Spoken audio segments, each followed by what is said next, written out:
Hi guys! Pasilipin ko kayo sa garden natin paggabi. So, ganito yung itsura niya pagbukas na yung mga ilaw.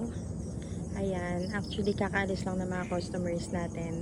At nagkaroon ako ng chance para ilibot kayo dito. So, ayun, ganyan yung itsura ng garden natin. And sobrang relaxing dito paggabi. Kasi tingnan nyo, sobrang tahimik lang ng paligid. 'Di ba?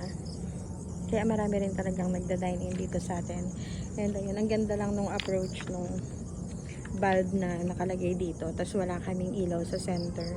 As in, wala kaming main na ilaw.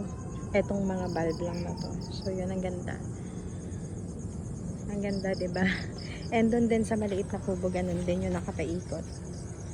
So ayan guys, pasilip lang ako dito sa garden kasi lagi na lang daytime yung naitutur ko sa inyo. So ito, quick pasilip lang dito sa garden. Have a good night everyone!